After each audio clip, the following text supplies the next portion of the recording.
Captain Pike wanted to quit Star Trek's Enterprise twice. Captain Christopher Pike had two instances in Star Trek where he wanted to quit being captain of the USS Enterprise. Pike was originally portrayed by Jeffrey Hunter in Star Trek's original rejected pilot, The Cage. Sean Kenny portrayed a grievously injured fleet Captain Pike in Star Trek, the original series, The Menagerie. Over 50 years later, Captain Pike returned to Star Trek canon when he was played by Anson Mount in Star Trek Discovery Season 2. Mount's popularity led to his receiving his own spin-off about Captain Pike's voyages aboard the Starship Enterprise in Star Trek Strange New Worlds. Star Trek's The Cage was overhauled to become Star Trek, the original series, with Jeffrey Hunter's Captain Pike replaced by a brand new leading man, William Shatner's Captain James T. Kirk. However, The Cage established much of the basic foundation of Star Trek, where the captain of the Enterprise was in command of 200 crewmen on a 5-year mission of exploration. Captain Pike set the template for Captain Kirk and every other Star Trek captain to come over the next 6 decades.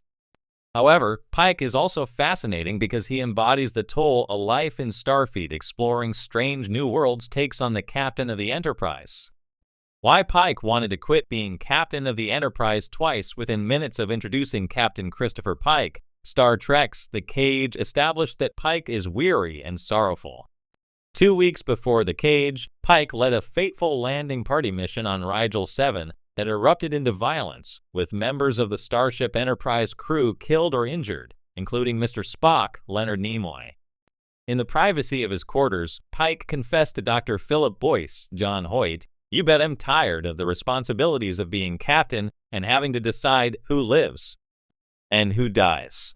Pike didn't quit the Enterprise after the events of The Cage on Talos 4, but his vulnerabilities were on full display upon audiences meeting the Starfleet hero. Star Trek Strange New World series premiere reintroduced Captain Pike, but like in The Cage, Chris was also on the verge of walking away from the USS Enterprise. In Star Trek Discovery Season 2, Pike learned his tragic destiny is to be horribly disfigured by Delta rays while rescuing Starfleet cadets. Chris will spend the remainder of his life immobilized in a wheelchair. In Strange New Worlds premiere, Pike mourned his future during a leave of absence that he considered making permanent. However, Pike was lured back onto the Enterprise's bridge to rescue his number 1 LT. Commander Una Chin Riley, Rebecca Romijn, and Chris stayed as captain of the Enterprise. Anson Mount solved Star Trek's original Captain Pike problem. NBC rejected Star Trek's The Cage for being too cerebral and for not being the action-packed wagon train to the stars that Star Trek creator Gene Roddenberry promised. Another issue the network had was Captain Pike himself. Jeffrey Hunter's portrayal of Pike wasn't the dynamic leading man NBC wanted for Roddenberry's Outer Space Adventure series. Replacing Pike with the more cocksure and charismatic William Shatner as Captain Kirk was a prime reason why Star Trek, the original series, got a green light from NBC.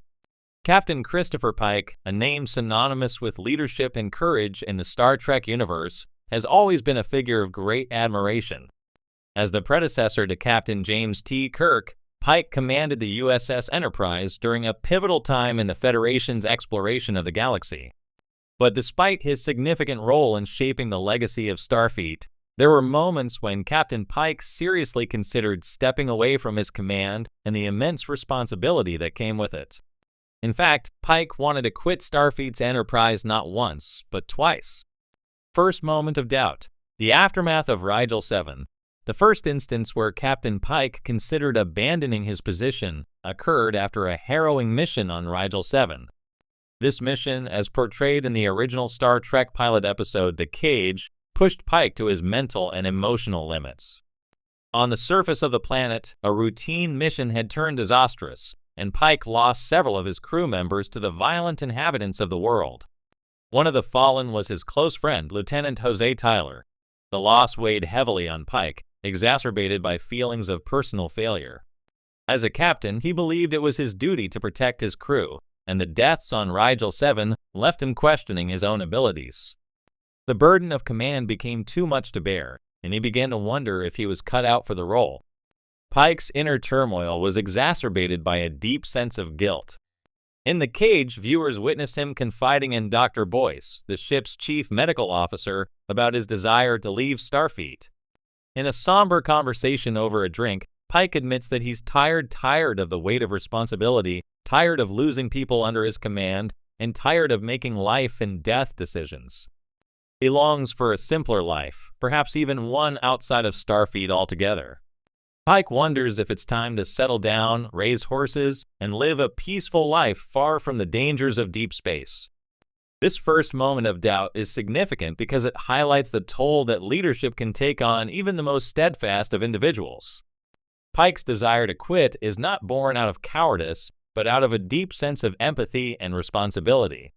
He is profoundly affected by the loss of his crew members, and it shakes his confidence in his ability to lead effectively. Ultimately, however, Pike decides to stay. The arrival of the Talosians and the events on Talos 4 reignite his sense of purpose.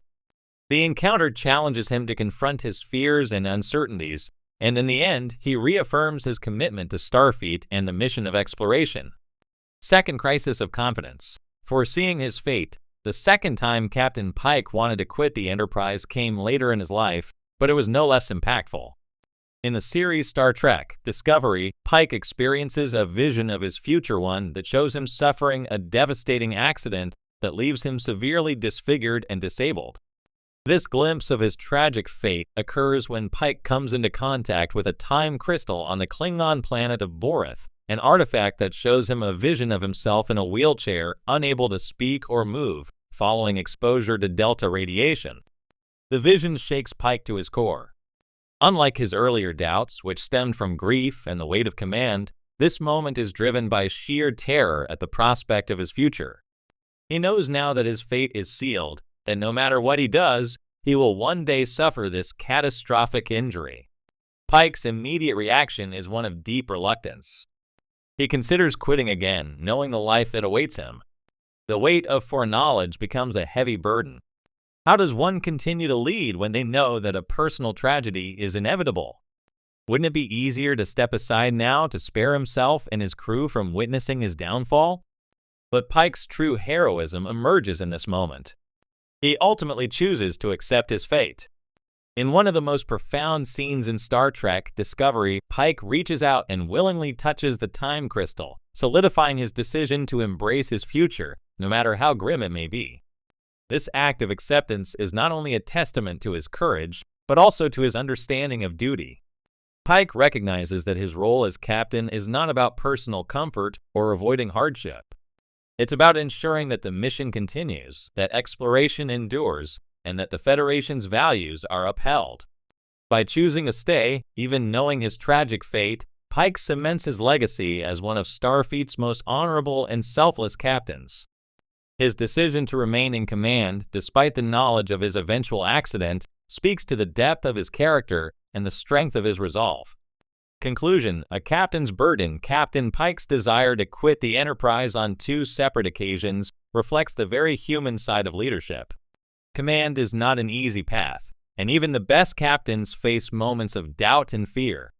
Pike's struggles make him relatable, and they highlight the emotional and psychological toll that comes with being responsible for the lives of others. Yet, despite his moments of doubt, Pike ultimately chose to stay the course, driven by his sense of duty and his commitment to Starfleet's mission. His willingness to confront his fears and accept his fate